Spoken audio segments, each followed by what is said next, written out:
I want to bring in on the discussion Joe Dallas. Joe Dallas is a contributor to the Christian Research Journal.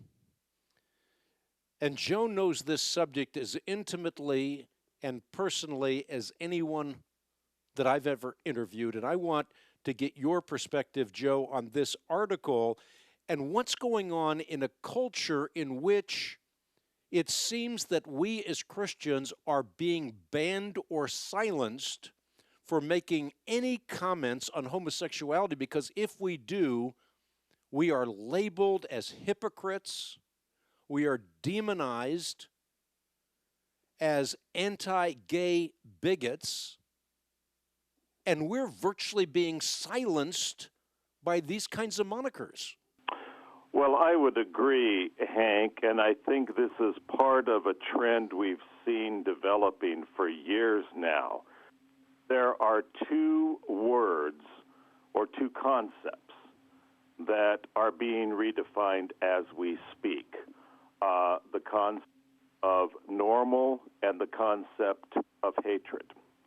As a culture, we used to agree that sexual relations between people of the same sex were abnormal. Now, the culture began shifting in the late 60s and most noticeably in the 70s towards a normalization of homosexuality. And so we've seen the redefinition of sexually normal behavior to now include homosexuality as sexually normal.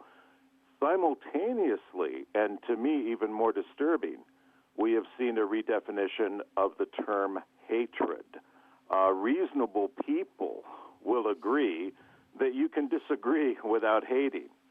But the reasonable element has been taken out of this argument, as I think this particular article illustrates, so that people who believe that homosexuality is abnormal and or is not what our Creator intended do not just have a conviction, they are anti-gay bigots. So we've seen the redefinition of the term hatred to include simple disagreement. And that should disturb anybody beyond this issue of homosexuality when people are deemed hateful for holding a conviction based on their worldview. That is a setup for some very serious repercussions. So this is a disturbing article that you're quoting. And what she does at the very beginning of this article is she says, and I'll quote this, "The recent spate of gay teen suicides has thrust the issue of anti-gay bigotry back into the spotlight. Christian leaders are rethinking their approach to this issue. Exodus International, a Christian activist ex-gay group, pulled its sponsorship of the annual Day of Truth, where high school students are encouraged to express their disapproval of homosexuality. But why did it take multiple suicides to make a Christian group realize that heaping condemnation and judgment on others is not its job?" And inculcated in this language is the notion that if we say something about homosexuality, such as the Bible puts parameters around our sexual lives so that our joy might be complete, we might be causing someone to commit a suicide somewhere, and as a result of that, we should feel real guilt and possibly even be prosecuted for doing something that could cause the death of another person. Well, I give the writer of this article an A+ for chutzpah, because it takes real nerve to make the leap that she has made.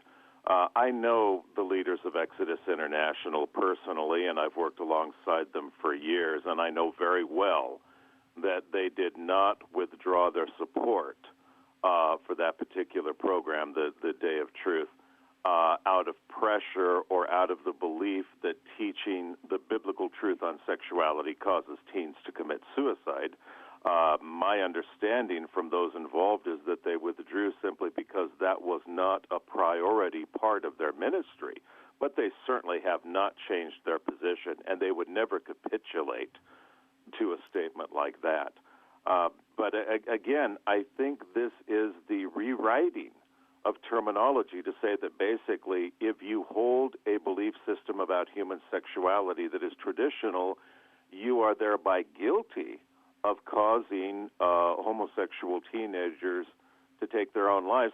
And I got to tell you, Hank, in a courtroom, if I was an attorney who knew that he didn't have a very good case, then I wouldn't argue the merits of my opponent's case. I would simply say that my opponent's beliefs cause death and misery, so my opponent should be silenced. What we're seeing here is not a debate over the merits of pro-gay claims or over the distinctions between normal and abnormal human sexuality. We're seeing an attempt to persuade the culture that the biblical message on human sexuality is dangerous and has to be silenced without giving that biblical message a fair hearing. What's interesting, and you've talked about this in previous broadcasts, but I want you to underscore it again, is that we are on a slippery slope. And a lot of people might think that that in itself is rhetoric, and that is going overboard in some sense. But consider Peter Singer. He's a well-renowned Princeton ethicist. So he's an ethicist, not just an ethicist, but a Princeton ethicist.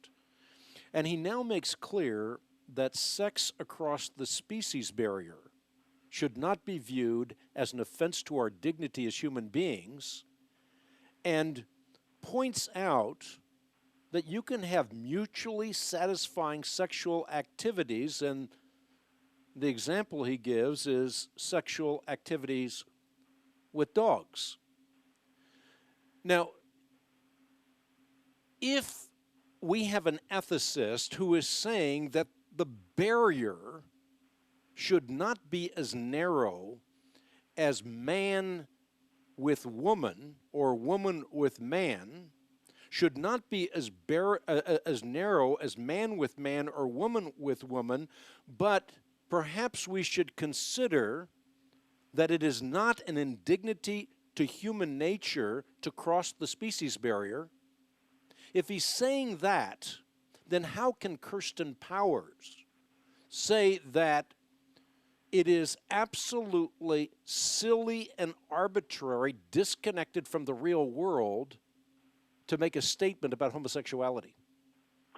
And in fact, the arrogance of her remark is stunning, Hank. In the real world, as in the world we live in, states across this nation have passed laws underscoring the traditional definition of marriage. The majority of people polled in this nation believe that the proper definition of marriage is a union between one man and one woman. That is the real world, and it really shows a disconnect from the real world to say otherwise. You know, I think that part of what is so unfair about the way she is framing this issue is she seems to be saying that traditionalists or believers who hold the traditional biblical viewpoint would deny homosexuals the right to have relations with each other. That is not what we are attempting to do. We recognize that man has free will, and we are not attempting to force homosexual people to abstain from adult-to-adult relationships. We believe that such relationships are wrong, but we are not to imprison or penalize those who engage in them. What we are saying is we believe there is a specific definition of marriage that should not be diluted, not because of theological reasons, but for the betterment and the preservation of the culture itself. Talk to Joe Dallas, if you can stick with me for just a moment. I want to ask you one more question on the other side of the break. Christians are being cowed into silence.